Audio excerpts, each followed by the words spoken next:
In all honesty, I already knew that it was dead. The timing really couldn't have been better though, because I just got back from a 1,200-mile trip up to Miller Beach, Indiana, which is right outside of Chicago. You can check that video out right here.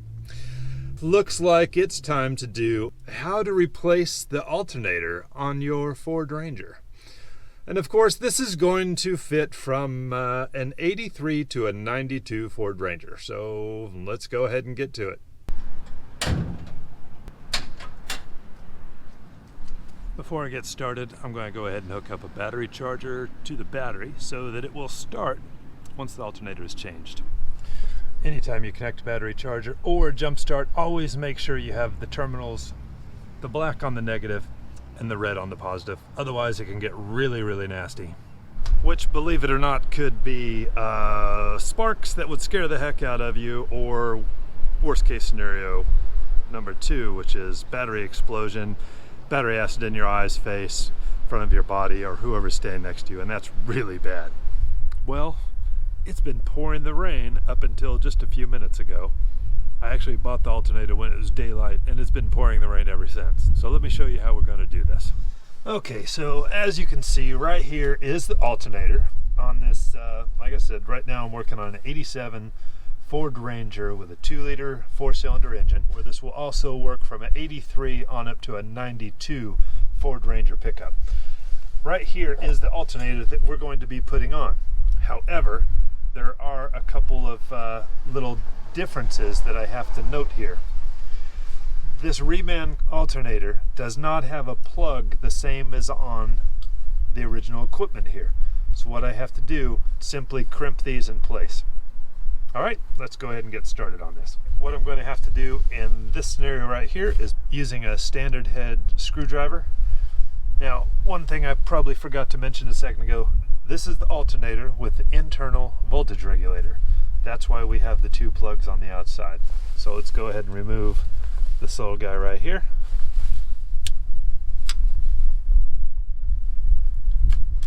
There we go. We've removed that one. Now this one, just gonna lightly pry this one up. Should slide right out of the top of it. There we go. Now these right here are the wires that we will end up cutting in just a minute and re-splicing in place here. Alrighty, I'm going to go ahead and use my utility knife to trim some of this away without damaging the wires underneath. Basically, we just have 2 black wires and 2 white wires. Okay, with those wires loosened, before I go any further, and in all actuality, I should have done this long before now, I'm going to go ahead and remove the battery cables from the terminal. We do not want any sparks or otherwise caused by this. Just working by the light of the flashlights tonight.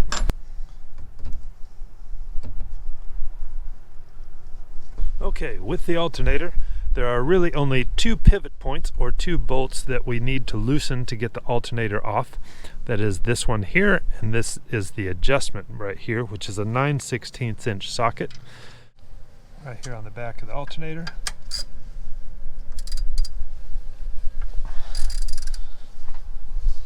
This one's going to be a little tight.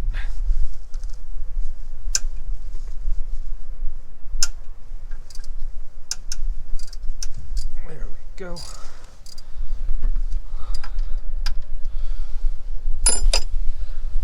I'll just go ahead and remove the bolt from the back of that. Now we take this one here out. Socket. I do have a little breaker bar that I like to use here.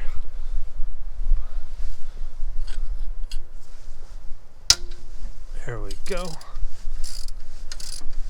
You notice how the alternator just came loose there. Since we are dealing with an 87 model car, there's no telling how old the alternator actually is or how long it's been since it was removed. So you can pretty well guarantee it may be a little bit of a challenge at times here. There we go. Okay, with that bolt out of the way, we should be able to just pull the belt right off and lift the alternator up and out of the brackets there. Loose. There we go. In any little project like this, when you're changing two different parts, it is a really good idea to compare the two of them to make sure that you're dealing with the same part. I'm looking at this plug here versus that plug. Of course, we have to tie these new ones in to the old plug area. That one there looks like a pretty solid fit, so let's go ahead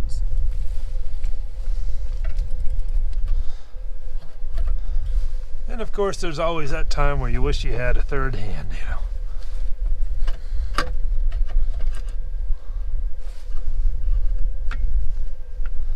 It's usually on these cold, damp, rainy nights.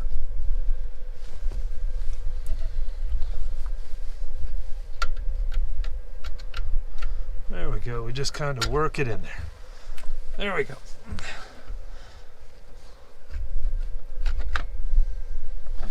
And don't forget to go ahead, slide your fan belt over your pulley here.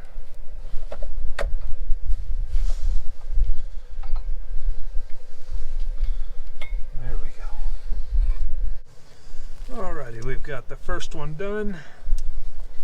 Now we'll cut the second and do the same thing.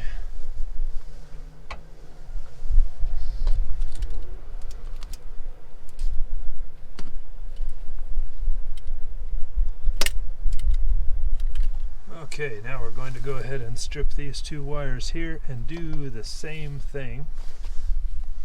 It appears that one of them goes to the voltage meter and the other one has a similar job, so I'm just going to twist these two together and connect them to this single white wire we have coming off the new alternator. They're not very clear on their instructions here. I'm going to slide the heat shrink material over and also apply black tape to this area right here.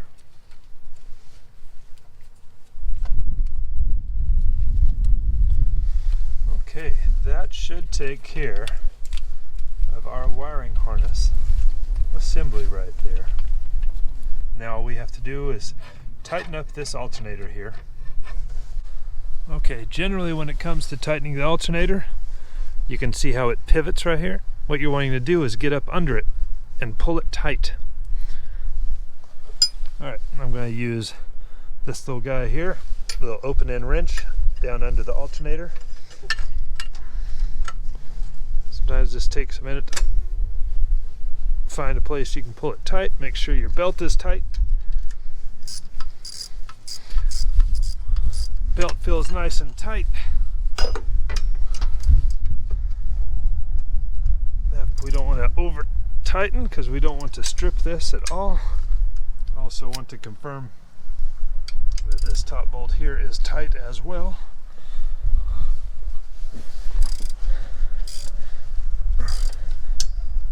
Excellent. Very tight. Excellent. Alright, one of the main things when working at night is make sure that you get all of your tools picked up. You don't want anything flopping around. So let's go ahead and reattach our battery terminal cables, and then we'll get ready to start it. Make sure everything's okay.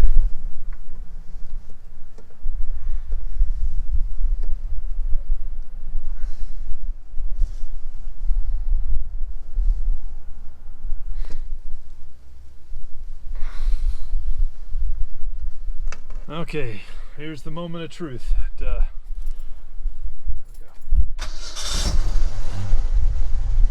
Alright, right off the bat, the amp gauge goes to charge. Everything's looking good.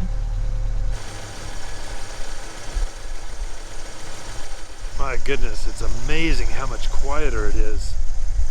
Just the whole engine under the hood is much quieter. I didn't realize that the other alternator was roaring so loudly. I can actually hear the lifters clicking and the valves actuating. It's pretty good.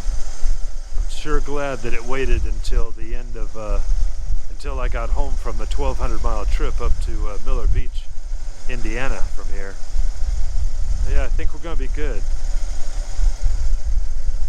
So, as I get ready to clean up, I just want to thank you so much for watching. If this helped you out, let me know.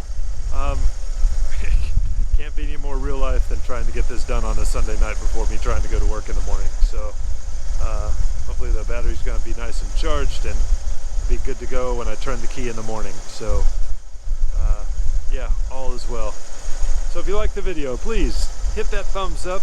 If you'd like to see more videos, well, hopefully not exactly like this, but a lot more how-to on your 87 to 92 Ford Ranger, hit that subscribe button. Thank you so much for watching, and we'll talk to you again soon.